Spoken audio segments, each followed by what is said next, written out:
est en soi normal, puisque ce vote, qu'il débouche sur l'indépendance de Timor oriental ou sur son autonomie, sera décisif pour l'avenir de sa population. En général, les opérations se sont déroulées dans le calme. Après une campagne violente, c'est déjà un succès. Il faut dire que 15 000 hommes en armes, policiers et militaires, surveillaient la province. Ici et là, des troubles ont pourtant éclaté, qui ont notamment coûté la vie à un employé local des Nations Unies. Quelques arrestations ont été opérées. Mais comme le remarque cet observateur onusien, l'important, c'est qu'une masse de gens ont voté. Pour la première fois, en 24 ans, ils ont eu l'occasion de se prononcer sur leur avenir.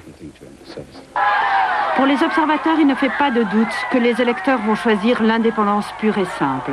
L'invasion de leur pays par les Indonésiens en 75 n'a jamais été acceptée, ni d'ailleurs reconnue par la communauté internationale.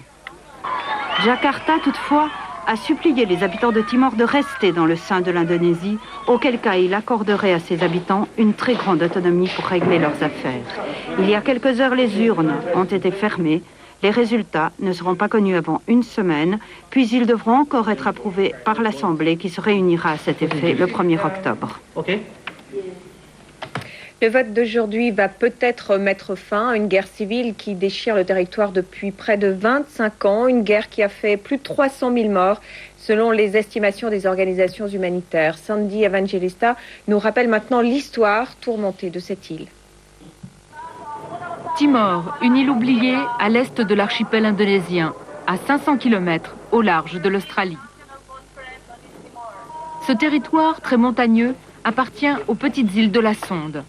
Découvert en 1520 par les Portugais, le Timor oriental sera dominé par eux pendant plus de 4 siècles. Mais en 1975, dans la foulée des décolonisations, le dernier gouverneur portugais quitte Timor. La population est divisée sur son sort. Des factions rivales s'affrontent. Très vite, la guerre civile menace. L'ordre sera rétabli brutalement et imposé de l'extérieur. Au mois de décembre 1975, l'Indonésie envahit le Timor. Il devient ainsi la 27e province du pays. L'armée indonésienne fait régner la terreur. L'ONU condamne, mais n'intervient pas. On oublie Timor. La pression indonésienne, elle, ne se relâche pas. En 24 ans, la répression de l'insurrection armée et les famines ont fait plus de 300 000 morts, soit près d'un tiers de la population timoraise. C'est un génocide. Les opposants payent le prix fort, prison, torture, stérilisation forcée. Chaque année, Amnesty International dénonce des cas de disparition et d'exécution sommaire.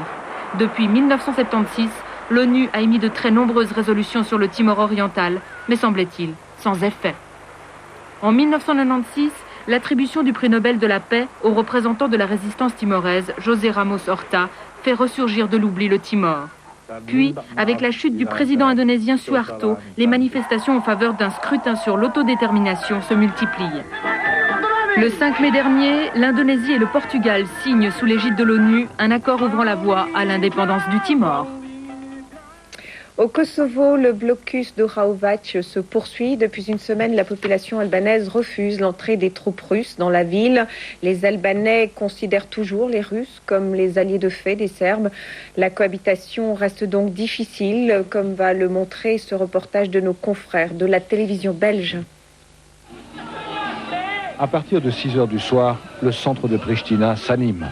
L'avenue principale est coupée à la circulation automobile. Des milliers de personnes, surtout des jeunes, viennent respirer l'air de la liberté.